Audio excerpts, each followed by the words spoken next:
We are going to discuss an example based on Theorem 1.2 Fundamental Theorem of Arithmetic.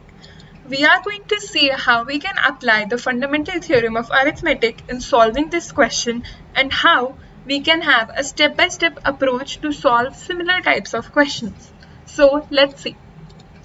Example 6. Find the LCM and HCF of 6 and 20 by the prime factorization method. So the question is pretty simple. You have to find the lowest common multiple, that is LCM, and the highest common factor, HCF, of 6 and 20 by prime factorization method. So you do not need to use any other method. Please use the method that is mentioned in the question. So let's take a look at the solution. To find the HCF and LCM, first of all, we are going to do prime factorization of 6 and 20. So the first step would be that we are going to factorize both of these numbers and then find the HCF and LCM. Step 1, prime factorization.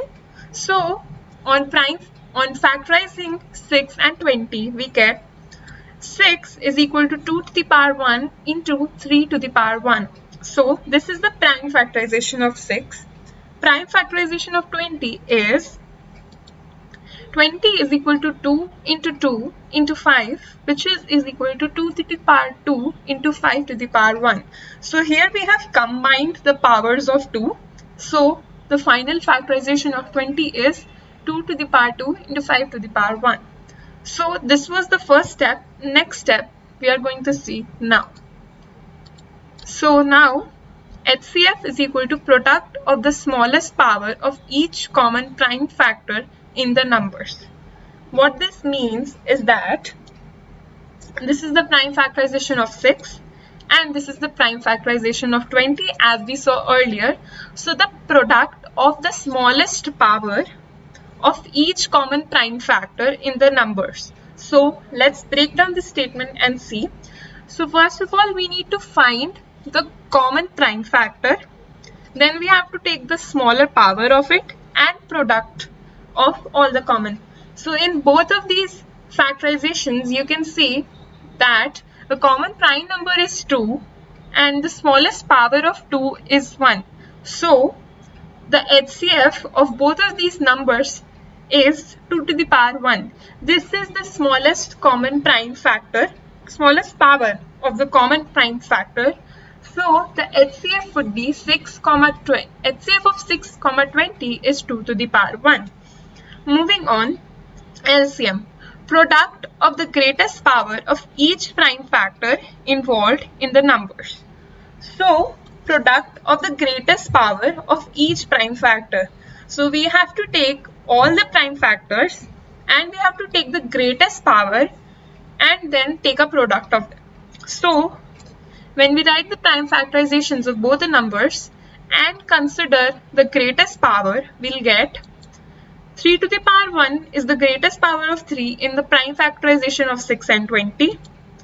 2 to the power 2 is the greatest power of 2 in the prime factorization of 6 and 20.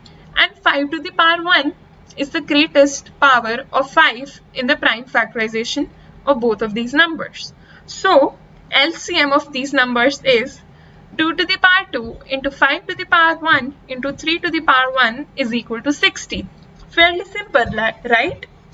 So this is a very easy way and the most convenient way to find HCF and LCM. First of all, just factorize the numbers and then try to find the common powers, common prime factors. Also, please try to remember the definition of LCM and HCF because these definitions are really going to help you in all types of different types of questions. So I have mentioned these definitions here. Please try to remember them. Now we are going to see some tips and some extra tricks in what more can we get from this problem. So for any two positive integers a and b, we have already discussed this, but if you do not know, I'm going to discuss it again. HCF of AB into LCM of AB is equal to A into B. So we have already discussed this property and this is a result which we get from the fundamental theorem of arithmetic. So what we are going to do today is that we are going to find if this property is actually true or not. So in this example where we had 6 and 20 and we had the LCM and the HCF of both of these numbers, we are going to verify whether this property is correct for these integers or not. So HCF of 6 and 20 into LCM of 6 and 20 is equal to 6 into 20. So the HCF of 6 and 20 was 2 to the power 1 and the LCM was 60. So when you multiply 2 by 60, you get 120 on the LHS, and when you multiply 6 and 20 on the RHS, you are going to get 120 again. So this property is verified. We can use this result to find the LCM of two positive integers if we have already found the HCF of two positive integers. So there would be cases wherein you cannot find the LCM directly because it would be very complicated and too long. So you can use this formula to find the LCM and so on. So I hope that you will remember this formula, and this video made how this question really clear and clarified any of the doubts which you would have. So thank you for watching.